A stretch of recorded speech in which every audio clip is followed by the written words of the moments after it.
Hello everyone, welcome back to another episode of r/slash entitled people. In today's episode, Counsin's delusional wife demands to plan our wedding but throws a Facebook tantrum when I decline. Cousin becomes unhinged when I make an innocent comment about my mother. Obnoxious parents on planes and trains. Before we get started, make sure to subscribe so you will never miss a video. So let's get started. Counsin's delusional wife demands to plan our wedding but throws a Facebook tantrum when I decline. So this happened yesterday and I'm at a loss for words, to be honest. For those who have read my previous posts would know that I, 31M, have proposed to my now fiancé, 29F, back in 2018, and other than initial decisions on which venue, we haven't made a single step in further planning our wedding. With the pandemic going on, we decided to hold any future wedding plans off until this situation is 100% solved. Well, yesterday I was on a Zoom call with several of my cousins just catching up on things and whatnot. At some point into the call, one of my cousins' wives barged into the conversation and pretty much took over it. She's not well liked at all in our family, so the call ended soon after she invited herself in. Anyways, about 30 minutes after the call had ended, CW, cousin's wife, called up my phone, and before I could even say hello, she just started interrogating me about my wedding, and when I said that we haven't planned anything yet, she began gushing about how we should hold it at the venue she held hers, along with catering, DJ and so forth, even as going as far as to donate us her playlist. She said she'll get right to it and she'll handle everything for us. Now, if there was an award for the worst wedding ever, CW would be in their Hall of Fame. First, the venue was a dump, in the middle of nowhere with no roads connecting to it from the highway. It was so bad many of the guests weren't able to find it, so a lot of them were extremely late or ended up getting frustrated and traveled back home. Furthermore, the venue was not handicap friendly, so it wasn't fun for the more elderly and wheelchair-bound guests, including CW's own brother. Also, the venue had no restrooms available, and the only ones that were available were located about a 30-minute walk. Adding on, when we got to the venue, we saw that there were a lot of cats literally on the guest tables, and some guests were horrified to find cat poop at their designated seats/tables. The staff took its time to do something about it, so those guests left soon after. Next, the food. The food itself was horrible. The desserts were in a horrible shape and were nothing but a crumbling crust and fruit paste that had to be scraped onto the plate. The cooked dishes weren't properly stored beforehand, and a lot of it smelled spoiled, which later turned out to be true since people began complaining about stomach pains. Third, wedding ceremony in the midst of summer at an outdoor venue equals not a good idea. CW's wedding ceremony was incredibly long, about 2 hours. Again, it was the middle of summer at an outdoor venue, so it was hot. Not only staff had closed the bar for the 2 whole hours of the ceremony, we weren't even able to get glasses of water.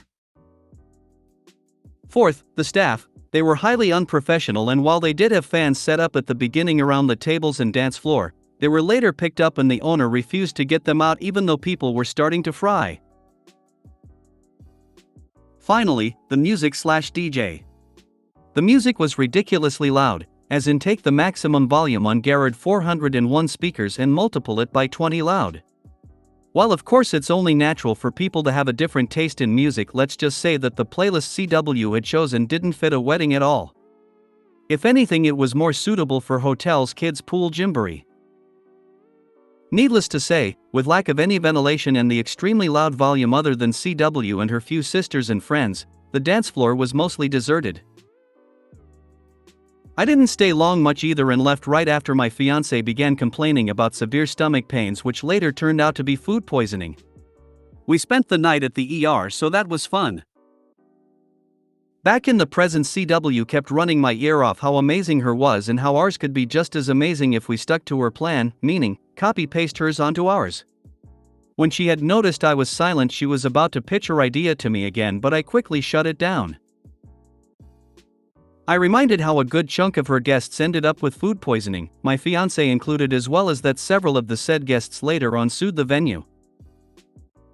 I then informed her that me and fiancé have already decided on which venue we'd like to our wedding at, and basically informed her that while I appreciated her willingness to help out, our tastes do not match and would prefer to consult people who are more familiar with fiancé and myself.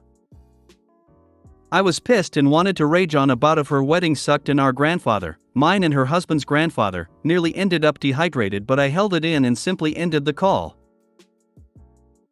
I knew she was upset because this was a woman who has rarely heard the word no throughout her life, so I was mentally preparing for whatever hostile fire coming my way, and sure enough, cousin hits up my phone and demands to know what I said to his wife because she hasn't stopped crying since we ended our conversation. I told him she decided upon herself to plan our wedding, but I refused. He was a bit hysterical at first but calmed down a bit after I explained myself. He knows I wouldn't make stuff up. His wife on the other hand said I called her a b*tch, that my fiancé hates her. She does, but I have never said anything lol, that we're going to sue her and that my family can't wait until cousin divorces her. Sigh. I chuckled a bit and told cousin exactly what I said and even offered to send him a recording of the call. All of my calls are recorded. Trust issues, shrug. He said he'd like to listen to it, so I later sent him the recording.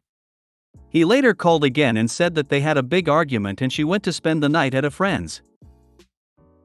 Later that night it was brought up to my attention that CW went on to social media to say how I'm a horrible person who hates her and is the sole reason of why her marriage is crumbling. However, she soon removed the posts when people who know better came to defend me, and I even made a reply that I can share the recording with whoever's interested. Incidents like this reinforce your issues with trust and recording calls. Maybe your lack of trust is not a problem, but rather an adaptation to your surroundings. I would want you to be surrounded with a better quality of person that fosters trust. I hope you have good people in your life that make you feel safe and treasured. You don't deserve to be treated badly like this. Getting married is stressful enough without additional pressures. Delusional, controlling, unsympathetic. Yeah, share it please. Some real life drama is always okay. Cousin becomes unhinged when I make an innocent comment about my mother. My cousin has the habit of going on very offensive, insulting rants. I'm going to share a few with you. Christmas of 2016, I had come home. My mother, who had been in a wheelchair for the last 20 years, had had to move into long-term care that fall.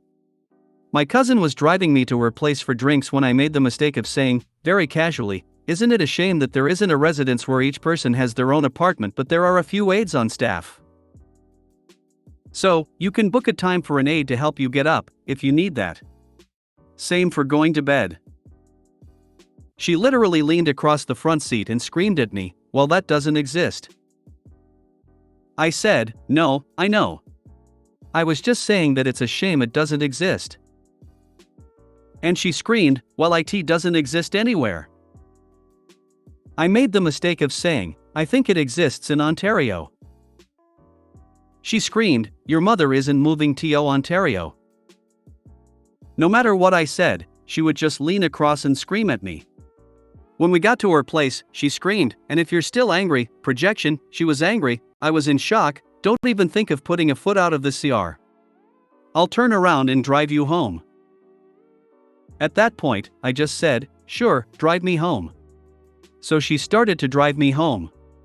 Then at one point, she pulled over and gave me a hug and said, crying, "We shouldn't fight." And I hugged her back. But I wasn't crying. Anyway, we did have those drinks, but what an uncomfortable evening. Isn't that just assisted living? Yeah, that confused me, too. That's not entitlement, that sounds like intermittent explosive disorder, and your cousin needs to seek professional help. Also, the care you described is just assisted living.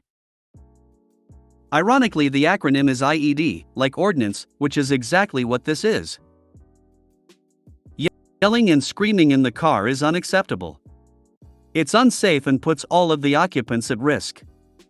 I would start by pulling over, explaining this to the yeller, and not moving on until they take some deep breaths or whatever. The cousin was driving, how was I supposed to pull over? Homie was getting screamed at while not responding aggressively, which is doing the most they can do in the moment.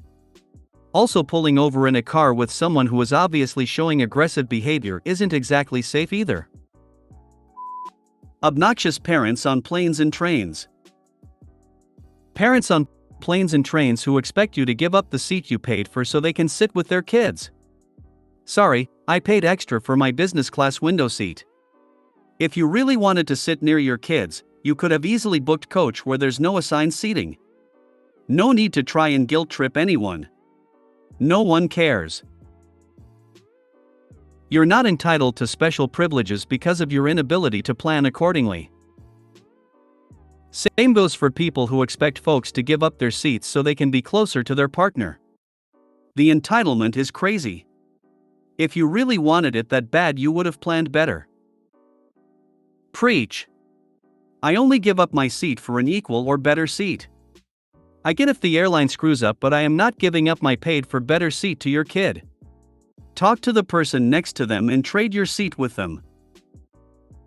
And I don't understand about partners who can't sit away from each other for a short flight. Are they joined at the hip or something?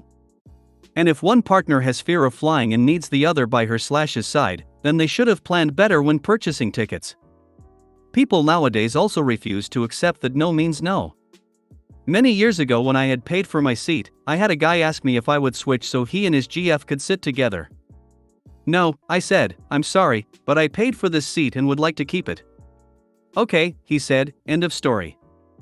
That's how it's supposed to work. Hell, my wife and I do this intentionally. She says I smell, and I tell her she's annoying. It's a match made in heaven. They can offer their front of plane seat to someone in the back and sit with the rest of their family. It shouldn't be the other way around.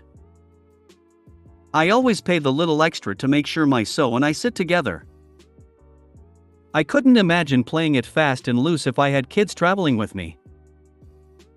It astounds me that people have the audacity to ask or even try to guilt you into giving up your seat. If you made it to the end of the video, thanks for watching. Don't forget to like, subscribe and share, and we will see you in the next video.